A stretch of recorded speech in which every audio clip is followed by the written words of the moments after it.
বন্ধুরা, নতুন সকালে নতুন শুভেচ্ছা জানিয়ে সকলকে আরো একটা ভিডিও নিয়ে চলে এসেছি। আমরা তোমরা সবাই কেমন আছো? আশা করি ভালো আছো।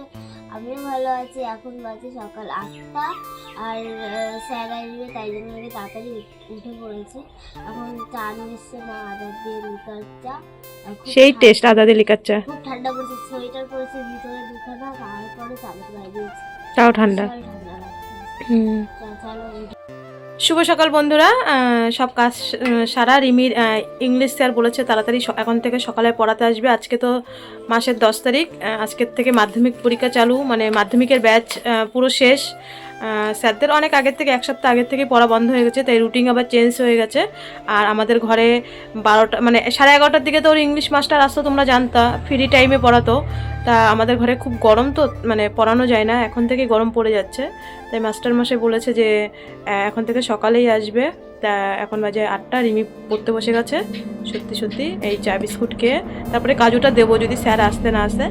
তা চলো তাহলে দেখতে থাকো। আর আমার ওইদিকে বাসি কাজ সারা গেছে, এখন চাটা খেয়ে রান্না বসাবো।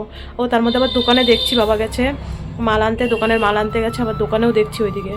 আহা গো, মেয়েটা আমার 8টায় উঠে পড়েছে, সেটা আবার তোমাদেরকে বলছে যে মাস্টারমশাই আসবে, তাই তাড়াতাড়ি উঠে গেছি। তা ওকে পড়তে বসিয়ে দিয়ে আমি চলে এসেছি রান্না করতে। রান্না করব আজকে, কি রান্না করি দেখি, কারণ আজকে এখনও কোনো সবজি কাটিনি। ভাবছি ভাতটা বসিয়ে তারপরে সবজি কাটবো। তার মধ্যে রিমি বাইরে বেরিয়ে কী যেন বলছে, আমি আবার ওকে বললাম। তার মধ্যে বাবা চলে গেছে দোকানের মাল আনতে, এদিকে দোকানও দেখতে হচ্ছে, আমারও করতে হচ্ছে। তা এই যে বিনগুলো আগের দিন এনেছিল, অনেকগুলো বিন এনেছে। রিমি সেরকম একটা বিন ভালোবাসে না, কিন্তু কিচ্ছু করার নেই, এনেছে, নষ্ট করব, পয়সার জিনিস। ভাবলাম আজকে আলু দিয়ে বিন দিয়ে ভাজা করি আর টক ডাল করি, আজকে একবারে রান্না করব। আজকে ঘর ঝাড়বো। তা রিমির যেহেতু 2 জায়গায় আজকে পড়া আছে, না পড়িয়ে গেলে আমি ঘরটা ঝাড়তে পারছি না, কারণ ঘর ঝাড়বো শব্দ হবে, এর জন্য একটু সমস্যা। তা টক ডাল বিন আলু ভাজা বসিয়ে দিলাম। তা দেখো দাদু আজকে খুব সকাল সকাল আমাদের বাড়ি চলে এসছে, গরম গরম মিষ্টি নিয়ে। দাদু বলছে মিষ্টি বানিয়ে আজকে তোদের বাড়ি চলে এসছি। আর দাদু বলছে যে আমার বৌমাকে গিয়ে বলেছি তোর কথা, আমাকে তুই করে বলে দাদু। আর আমার বৌমা পুরো তোর মতন দেখতে, কালো হোক তাতে মনটা তো পরিষ্কার। দাদুর হচ্ছে 2টো নাতি। তা বলছে আমার বৌমা পুরো তোর মতন সেম দেখতে, অনেক গল্প করি, মানে আমি যে তোদের বাড়ি মিষ্টি বিক্রি করি সেটা আমার বৌমাকে গিয়ে বলি। তা রিমি 3টে মিষ্টি নিল 20 টাকা দিয়ে। আর বন্ধুরা, রিমি কিন্তু এই ঝুড়ো আলু ভাজাটা খুবই পছন্দ করে, আমার মা ওকে খাওয়া শিখিয়েছে। তাই রিমিকে যদি একটু ঝুড়ো আলু ভাজা আর হচ্ছে টক ডাল দিই, তাহলে কিন্তু ওর আর কিচ্ছু লাগে না। এটা আস্তে আস্তে করে নিভা জালে এটা ভাজতে হয়। আর এটা ভাজার সময় একটু তেল দিই, এই তেলটাই আমি আবার বিন আলু ভেজে নেব। নাহলে তো আমরা খুবই কম তেল খাই, তোমরা তো জানো। শুধু এই ঝুড়ো আলু ভাজাটা ভাজতে গেলে একটু তেল লাগে, না হলে লেগে যাবে একটু যদি বেশি তেল না দিই। রিমিকে আর বাবাকে ভাত দিয়ে দিলাম, মানুকে। তা মানুর আবার পড়াতে আসবে, আমি বললাম তুই তাড়াতাড়ি খেয়ে নে। আর বাবা না একদম গরম ভাত খেতে পারে না। দেখো গরম ভাত দিলে বাবার ভাতটা আধা ঘন্টা আগে বেড়ে দিতে হয়। রিমি বলছে মা আমার জানো আলু ভাজা আর এই টক ডাল হলে আমার খুব টেস্ট লাগে। রিমি ইতিমধ্যেই খেয়ে ও চলে গেল ঘরে পড়তে। আর ওকে স্যার যাওয়ার পরে আমি তারপরে ঘরের কাজে লাগলাম। তার মধ্যে আমার বাসি কাপড় যা ছিল সব আমি ধুয়ে দিয়েছি, সেগুলো আর ভিডিও করিনি। মাস্টারমশাইরা আসলে আমি সেরকম একটা ক্যামেরা ধরি না। তা রিমি বাইরে বেরিয়ে গেছে আর ও কি যেন বলছে। আর বন্ধুরা জানো তো, সবসময় আমরা মা মেয়েই তো ঘরের মধ্যে থাকি, আর তো কেউ নেই, আর বাবা দোকানে থাকে। যতটা পারি রিমিকে হাসির মধ্যে রাখার চেষ্টা করি, কারণ ওর যেন প্রেশার কোনো সময় হাই না হয়। আর হাসি থাকলে কিন্তু হার্টও ভালো থাকে, মনও ভালো থাকে। তাই সারাক্ষণ মা মেয়ে খুব মজা করি। আর আজকে বড় ঘরটা একটু ঝেড়েছিলাম, সেটা ভিডিও করিনি। আর রান্নাঘরটা ঝেড়ে নিলাম। আর রান্নার পাশে যে এই বোর্ডগুলো দিই একটু তেল কাস্টে হয়ে গেছিলো, তাই আজকে একবারে পাল্টিয়েও নিলাম। রান্নাঘর থেকে সব বের করেছি, মাস্টারমশাই থাকতেই আমি বের করে নিয়েছিলাম যে আস্তে আস্তে সব বের করি, যেই স্যার চলে যাবে তারপরে আমি রান্নাঘরটা ঝাড়বো। আর আমি গ্যাসটা মুছতে রিমি প্রত্যেক দিন জানো কি করে, ওর বাপির এই সাইকেলটা বের করে এটা ও হাঁটাচলা করে। রিমি তো সাইকেল চালাতে পারে না, আর আমি ইচ্ছা করি রিমিকে এখন সাইকেল চালানো শিখাই না। আমি বলি আরও 2 বছর যাক তারপরে শিখবি, কারণ ও যদি একবার পড়ে গিয়ে হাত পা ভাঙে এই বিপদ হবে। মাত্র বিএমটি এত বড় একটা ট্রিটমেন্ট হলো।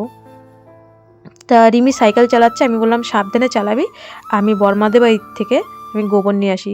তাই আমি দিদিদের বাড়ি থেকে গোবর নিয়ে আসলাম, এসে আগে রান্নাঘরটা লেপে নিই, কারণ ঝাড়া হয়ে গেছে।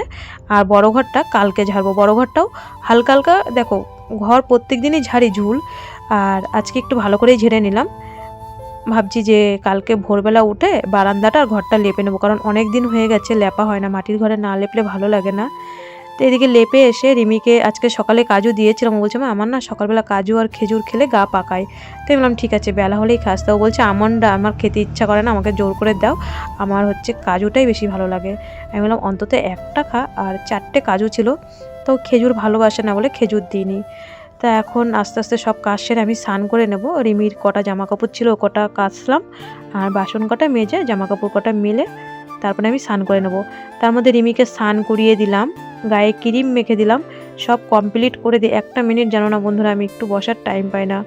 এত বড় একটা ট্রিটমেন্টের পেশেন্ট, এত কাজ, উনানে কাঠের জালে সারাদিনের রান্না বান্না সবটাই মিলেমিশে করতে হয়।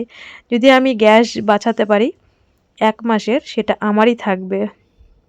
তা স্নান করে এসে বাবাকে ভাত দিলাম। আজকে সেরকম কিছু ছিল না রান্নার, ডালটা আর ভাতটা গরম করে নিয়েছিলাম, বিন আলু ভাজা ছিল। তা বাবা বলছে যে এই ডালটা করেছিস বলেই আমি কটা ভাত খেতে পেরেছি, 365 দিনই আমাদের ডাল করতে হয়। শুভ দুপুর বন্ধুরা, এখন 3টে বাজে, খাওয়া দাওয়া কমপ্লিট অনেক আগেই। তারপরে রিমিকে ডালিমের রস করে দিলাম, ওষুধ দিলাম। রিমি এখন একটু শুয়ে আছে, আমি শুইনি, কারণ আমার অনেক কাজ আছে, এখনও উঠান মুঠান ঝাড় দিতে হবে, ঘর দুয়ার ঝাড় দিতে হবে। রিমির আজকে সকালে 2 জায়গায় পড়া ছিল, আজকে রাতে আর পড়া নেই। আর তোমরা বন্ধুরা অনেক দিন ধরে জিজ্ঞাসা করছিলে, আর হচ্ছে তোমাদেরকেও আমি দেখানো হয়নি, প্রথম যখন শুরু করেছিলাম তখন দেখিয়েছিলাম, আর সত্যি সত্যি এখন হচ্ছে আর দেখানো হয়নি, কারণ নিশ্চয়ই তার কোনো কারণ ছিল। তোমরা অনেকেই জিজ্ঞাসা করছিলে রিমির জন্য যেই বাথরুমটা বা অনেকে টয়লেট বলো, সেটা যখন হাত দিয়েছিলাম তারপর আর দেখানো হয়নি, কোন অবধি হয়েছে কাজ। চলো তোমাদের সেটা আজকে নিজে চোখেই দেখাই অন ক্যামেরাতে। তা চলো এই যে বাথরুমে যাচ্ছি, তোমরা নিজে অন ক্যামেরায় দেখো। এই দেখো বাথরুমের কাজ এইভাবেই হয়ে রয়েছে, আজ থেকে 20 দিন আগে ছাদ ঢালাই হয়েছে, ওরাও খুলতে আসেনি। আমিও অনেকবার ওদেরকে ফোন করেছি, ওরা এখনও ছাদের এটা খুলে নিয়ে যায়নি। আর এমনি বাথরুমটা করতে পারিনি, এর জন্য তোমাদেরকে দেখাইনি।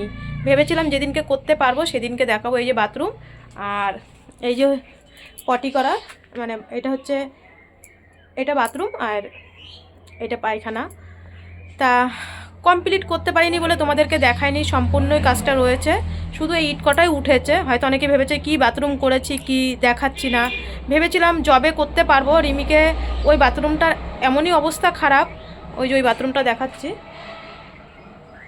ওই বাথরুমটার এমনই অবস্থা খারাপ, বাথরুমটা দেখানোর মতন না, এর জন্য ওই বাথরুমটা দেখায়নি। আর এটা হচ্ছে করতে পারিনি, কারণ এই যেই অবধি উঠেছে আমাদের কাজল কাকুর থেকে ইট বালি সিমেন্ট এনেছি।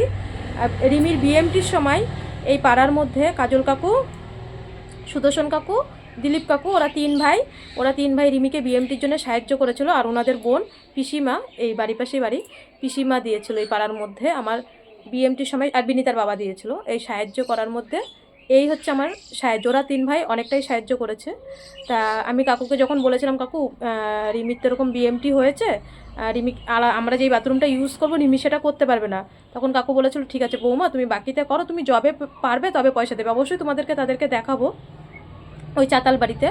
তা কাকু এই যেই অবধি উঠেছে এই অবধি কাকু পুরো বাকিতে দিয়েছে। দেখো বাকি দিলে সে যে বাকি দেবে আর আমার আনতে হবে, আমি সেরকম মানুষ না। আমার বালি আছে শুধু কয় বস্তা সিমেন্ট, আর এখন বাথরুমের কাজ নেই, শুধু কাজ হচ্ছে প্লাস্টারটা করতে হবে। এই প্লাস্টারটা করলেই হয়ে যেত, বেশি টাকার কাজ নেই। কারণ হচ্ছে বালি রয়েছে আর কয় বস্তা সিমেন্ট আর মিস্ত্রির খরচা, কারণ কাকু যেটা দিয়েছে সবটাই বাকি কাকুর কাছে। আর কাকু বলেছে বৌমা তোমার যেদিনকে হাতে হবে তুমি সেদিনকেই দিও। হ্যাঁ, যদি আমি কাকুকে বাকি চেতাম কাকু দিত, আমি নিজের লজ্জার থেকেই কাকুর কাছে বাকি চাইনি। আর মিস্ত্রির পয়সা তো দিতে হবে, রিমির বাপি যেমন লোকের কাজে যায় রোজ, সেরকম তো সে পয়সার আশাই, মিস্ত্রি আসলে তাকে তার বাকি দেওয়া যায় না। রিমির বাপি যে বাড়িতে ছিল ওর মালিক টাকা হচ্ছে অ্যাডভান্স নিয়েছে, তা ও বলছে যে মার্চে তো রিমিক চেক আপ করাবো, অনেক টাকা লাগবে। তা তখন বন্ধন থেকে আবার লোন নেব, বন্ধন আর 3টে কিস্তি আছে, ও বলছে এই 3টে কিস্তি 30,000 টাকা শোধ করে দেওয়ার পরে একবারে মার্চে সে শোধ করে দিয়ে লোন নেবো। তাও সবাই বলেছে যে তুমি বলবে না নিজের মুখে যে বন্ধন থেকে এত টাকা লোন নিচ্ছ, কারণ একবার তো তোমরা জানো আমার বাড়িতে চুরি হয়েছে, সেই সময় বন্ধন থেকে লোন নিয়ে আমি রিমির বিএমটির জন্য টাকা জমা দিতে গেছিলাম। তা মার্চে তারপরে যখন পারবো তখন করব, এই অবধি করেছি। এই রিমিকে পটিতেই করাই, ওর দাদুই পরিষ্কার করে, যেটা সত্যি সেটাই পারিনি বাথরুমটা করতে, তোমাদেরকে দেখাইও নি এর জন্যে। আর এই ছাদের ওরা খুলেও নিয়ে যাচ্ছে না, আর হচ্ছে এরকমভাবেই পড়ে আছে। এই তোমরা একটু দেখে নাও পুরো ভালোভাবে, কারণ তোমরা ভাবছিলে হয়তো আমি বাথরুম করেছি তোমাদের দেখাচ্ছি না, করতে পারিনি বলেই লজ্জায় দেখায়নি। যেদিনকে করতে পারবো সেদিনকে তোমাদেরকে আবার দেখাবো। তাহলে বন্ধুরা তোমরা দেখলে যে রিমির বাথরুমের এই পরিস্থিতি হয়ে রয়েছে। আর এটা হচ্ছে আমার ঘরের এই যে পিছন, এটা ঘরের পিছন। তারা একটু পিছন ক্যামেরা করে দেখায়। এটা হচ্ছে আমার ঘরের পিছন, দেখো এইভাবেই পড়ে রয়েছে বাথরুমটা, এই দেখো এইভাবেই।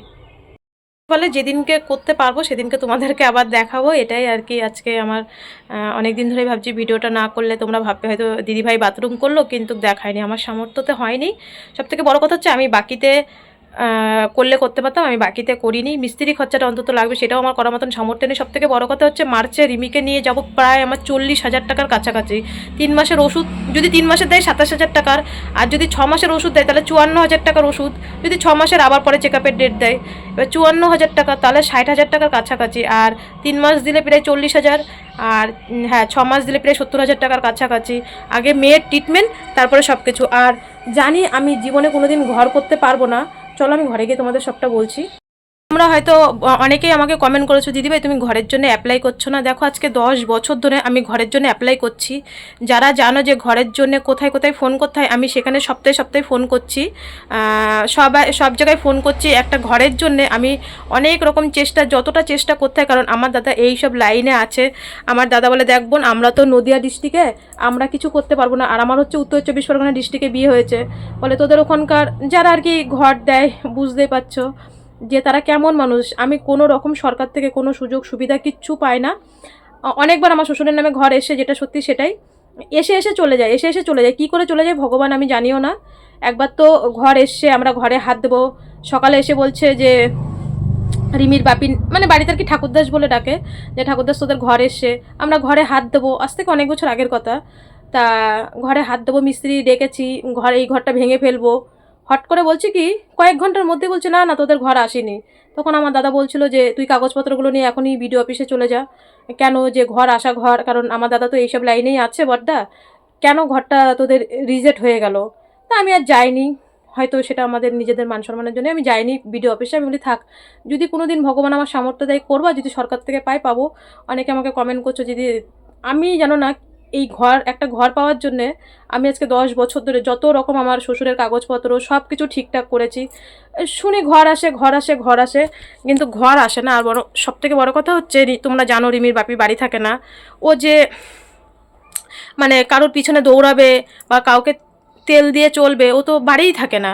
ও ঠিক মতন ভোটই দিতে পারে না, যেটা সত্যি সেটাই বলছি, ও তো বাড়িই থাকে না। আর এখানটায় এরকমই, কি বলবো, যার পিছনে লোক আছে সেই ঘর পাবে, আর যার লোক নেই সে ঘর পাবেও না। আর জানি না কোনো দিন আমি পাবো কি না পাবো। যদি না পাই কোনো ব্যাপার নেই, হয়তো 5 বছর কি 7 বছর পরে ঘর করব। আর জানো রাস্তার পাশে ঘর করতে গেলে এত বড় বড় গাড়ি যায়, তো রাস্তার পাশে ঘর করতে গেলে সেরকমভাবে করতে হবে। আমি এই অবধি রিমির বিএমটির জন্য এই অবধি পুরো ঋণ হয়ে আছি সমিতিতে, সেগুলো শোধ করে ঘর আমার এই জীবনেও হবে না। তারপরে রিমি যত বড় হবে তত পড়াশোনার চাপ হবে, ঘর না করতে পারি। এটাকে সুন্দর করে সাজিয়ে রাখবো।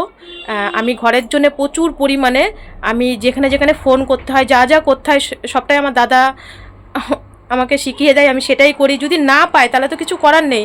আর এখানে আমার পিছনে কেউ এই ঘাড়ে হাত দেওয়ার লোক নেই যে আমার পিছনে কেউ বলবে যে একে একটা ঘর দাও, কেউ বলবে না। এখানে আমরা হচ্ছি একাই, আমার শ্বশুর বলো বা আমি বলো। কারণ আমি কোনো বিপদে পড়লে, সেই আমার বাবার বাড়ি অনেক দূর তোমরা জানো, তাদেরকে ফোন করব তারপরে তারা আসে। তার জন্যই আশা ছেড়ে দিয়েছি সরকার থেকে ঘর পাওয়ার। পেলে পাবো, না পেলে না পাবো, এই ঘরেই থাকবো, তাতে কী আছে, আমি তাতেও কোনো চিন্তা করি না। সবথেকে বড় কথা হচ্ছে আমার সন্তান যেন সুস্থ থাকে, আমার শ্বশুর বাবা যেন ভালো থাকে, আমরা ফ্যামিলির জন্য ভালো থাকি। মোটামুটি যেরকম খেয়ে যাচ্ছি ওরকমভাবে যেন খেয়ে যেতে পারি, ঘরের জন্য চিন্তা করি না, ভাবি এটাই আমার রাজপ্রসাদ আর এটাকে আমি সুন্দর করে সাজিয়ে রাখবো। চলো বন্ধুরা, অনেক কাজ আছে, অনেক মনের কথা বলে ফেললাম। ঘর অনেকবার এসছে, তোমাদেরকে সেটা জানিয়ে মানে বললাম, ঘর অনেকবার এসছে, সেই ঘর পাইনি। একবার তো পুরো এসছে, ঘর হাত দেবে, ঘরটা জানি না কি করে রিজেক্ট হয়ে গেল, জানি সবটাই, কিন্তু বলতে পারলাম না তোমাদেরকে অন ক্যামেরায়, জানি কিন্তু বলতে পারলাম না। যাই হোক বন্ধুরা, সেই সময় যদি আমি ভিডিও অফিসে যেতাম কাগজপত্রগুলো নিয়ে, আমার দাদা বলেছিল কিন্তু আমি যাইনি। তা যাই, এখন উঠান টুটান ঝাড় দেবো, বাসন মাজবো, তারপরে রান্নার ওই জায়গাটা গোবর দেবো। আমাদের সাথে মানে অন ক্যামেরায় কথা বলে তারপরে আমি কোচবিহারের থেকে ওই ভাইটা ফোন করেছিল, যেই ভাইটা রিমির ওষুধ পাঠিয়েছে, সেই ভাইয়ের সাথে প্রায় 25 মিনিট কথা বললাম একটা অন্য বিষয় নিয়ে। কথা বলে তারপরে আমি উঠান ঝাড় দিতে আসলাম। উঠানটা ঝাড় দিয়ে উনান পাল লেপবো, সব যা কাজ আছে এখন করে রাখবার। ওই দেখো, সবসময় বলি না, রিমি আর আমি সারাক্ষণ মজা করি, কারণ এটাই কিন্তু সবথেকে ভালো। মা মেয়ে তো আমাদের আর কার সাথে কথা বলবো। আর বাবা মনে হয় এই সময় বিকালবেলা দোকানের মাল আনতে যায়, দোকানটা এই সময় একটু বন্ধ থাকে। বাবা মাল টাল নিয়ে এসে সন্ধে দেওয়ার আগে তারপরে আমাদের দোকানটা আবার খোলা হয়। আর এটা লেপে রাখলাম, কারণ বিকালবেলা ভাবছি একটু গ্যাসে রান্না করব। উনান পাটটা লেপে রাখলাম যাতে কালকে সকালে আমার বাসি কাজটা একটু কম থাকে, এর জন্য আমি বিকালবেলা সব সেরে রাখি। তা দেখো বন্ধুরা, আমি যে এই ঘরের ব্যাপারটা তোমাদেরকে বললাম, রিমির বাপি বলে একটাই কথা যে দেখো, যদি ভগবান আমাদের হাত পা ভালো রাখে, যদি কাজ করতে পারি তাতে কি আছে, যখন হবে তখন করব, না পারলে করব না।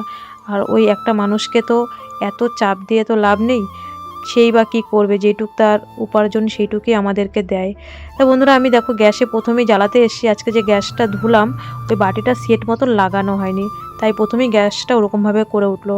বাবাকে লিকার চা দিলাম আর রিমিকে দুধ দিলাম। আর রিমির দুধের থেকে একটু দুধ ছিল, ওটার মধ্যে আমি একটু চা পাতা দিয়ে চা করলাম। তা আমি দুধটা দেখো দিয়ে গেছি, প্রায় আধা ঘন্টা হয়ে গেছে, দেখি ও দুধটা খায়নি। তা আমি একটু উঁকি মেরে দেখছি যে ও দুধটা খেলো কি না, না পড়ছে না। তা উঁকি মেরে দেখছেন যে না, ও গ্রাফ করছে অঙ্কের। তো ও হট করে আমার দিকে তাকাচ্ছে। তাই আমি বললাম, কী রে, দুধটা খেয়ে নে, 8টার সময় তোর আবার ওষুধ খেতে হবে, কারণ ওর টাইম টু টাইম ওষুধ সব কিছুই দিই। তা ওকে দুধটা খাইয়ে, ওষুধ খাইয়ে আধা ঘন্টা পরে ওর ওষুধ দিয়ে দিলাম। আমি এদিকে রান্না করতে আসলাম, কারণ ওকে 1 ঘন্টা পরে ভাত দেবো। তার মধ্যে রান্না করে নিলাম, অল্প একটু 250 চাল ভিজিয়ে নিলাম আর সোয়াবিন করবো। রিমি বলে কি, রিমি না এটা খুব খেতে ভালোবাসে, যে মা স্কুলের মতন, প্রাইমারি স্কুলের মতন একদম পাতলা করে ঝোল সোয়াবিন করবে। রিমি এটাকে খুব মিস করে, বলে প্রাইমারি খাওয়ার, স্কুলের যে খাওয়াটা বলে আমি খুব মিস করি, পাতলা ঝোল। গিয়ে বলতাম ওকে কি আর একটু দেবে, ওকে কি আর একটু দেবে। আমি যদি সোয়াবিন রান্না করি ও আমাকে এরকম বলে মজা করে, ও কাকি আমাকে আর এক হাতা ঝোল দাও না, ও কাকি আমাকে আর এক হাতা ঝোল দাও না। আমি ভয়েস দিচ্ছি, রিমি হাসছে। তোমরা তো জানো আমরা খুবই অল্প তেল মশলা খাই। তা আলুটা হালকা করে ভেজে তারপরে সোয়াবিনটা দিয়ে দেবো, আর খুবই সামান্য আমরা মশলা দিই, গরম মশলা খাই না, কারণ গরম মশলা যদি শিলপাটায় বাটি তাহলেই খায়, না হলে খায় না। সেরকম গুঁড়ো জিনিস, কোনো গুঁড়ো পাউডার জাতীয় জিনিস খায় না। আর দেখো একদম পাতলা ঝোল, আর এই যে 3টে কাঁচা লঙ্কা পুরো আস্ত দিয়েছি, লঙ্কা ছাড়া রান্না, কিচ্ছু করার নেই। লঙ্কা বাবাকে দিই, বাবা ওটা ডলে খায়। যাই হোক বন্ধুরা, যদি ভিডিওটি ভালো লেগে থাকে অবশ্যই একটা লাইক করো, আর কমেন্টে জানিও কেমন লাগলো ভিডিওটি, আমাদের ভিডিও। দেখো আমরা সব সময় এরকম হাসি, খেতে বসেও হাসি। আজকের মতন টাটা, সবাই ভালো থেকো, সবাই সুস্থ থেকো। কাল কোনো এক নেক্সট ভিডিওর সাথে অবশ্যই দেখা হচ্ছে। ততক্ষণ তোমরাও তাড়াতাড়ি খেয়ে ঘুমিয়ে পড়ো। আমরাও এখন মা মেয়ে খেয়ে, আমাদের ঘুমাতে এখনও অনেক লেট আছে, কারণ রিমির এখনও পড়া হয়নি। রিমিকে একটু আমার পড়াতে হবে তারপরে। আর খেতে খেতে শ্রীরামপুর বোনের সাথে আমি কথা বলছিলাম। যাই হোক বন্ধুরা, চলো তাহলে টাটা আজকের মতন।